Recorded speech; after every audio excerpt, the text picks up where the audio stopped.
Opera Národního divadla v roce 2018, kdy si připomínáme pro nás Čechy a i pro Slováky důležité výročí založení samostatného Československa, uvádí zcela záměrně dva operní tituly, které jsou v takovém zajímavém kontrastu. Na jaře jsme měli premiéru Výletu páně Broučkových, Janáčkovy opery o neduzích a morálních poklescích českého člověka, a teď vlastně tu reputaci špatnou, kterou jsme tou inscenací tak trochu českému člověku způsobili, chceme napravit inscenací Smetanovy Libuše, která je podle mého názoru obrovskou dávkou idealismu, noblesy, vznešenosti, něčeho, co podle mého soudu v dnešní době velmi chybí, v době, kdy z nejvyšších pater české společnosti téměř denně se na nás valí a padá všechny možné nectnosti, vypočítavost, prohnanost, pomstychtivost, nízkost, podlost. Myslím si, že to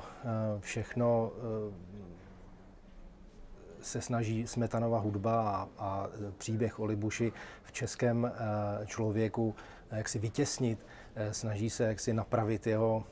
jeho mentální rozložení, a to si myslím, že je hlavní poselství Smetanovy Libuše. Podle mého soudu je tam ještě v té opeře jedno velmi zajímavé téma, a to je téma, které pokládám také za velmi aktuální, a to je téma rozdělení společnosti. Příběh, který Smetana s Josefem Vencigem, který je autorem libreta, který napsali, vychází z pověstí dosti přepracovaných jaksi mýtů českých, a tím základem je jakási představa o zlatém věku české společnosti nebo českého národa, o věku, kdy lidé žijí v souladu s přírodou, nezávidí si, neexistuje téměř jakýkoliv zločin, a tenhle ten ideální stav je narušen najednou sporem dvou bratří o dědictví po otci. Z dnešního hlediska se to možná zdá naivní vlastně o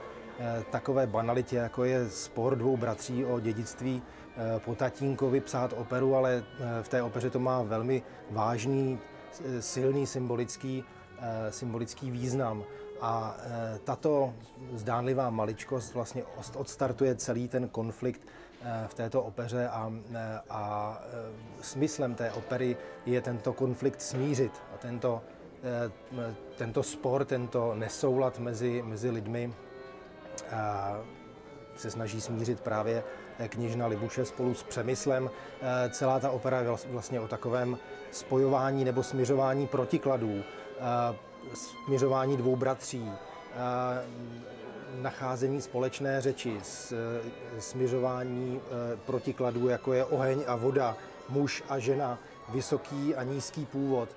To všechno je v té opeře v symbolické rovině obsaženo, a to si myslím je to hlavní, co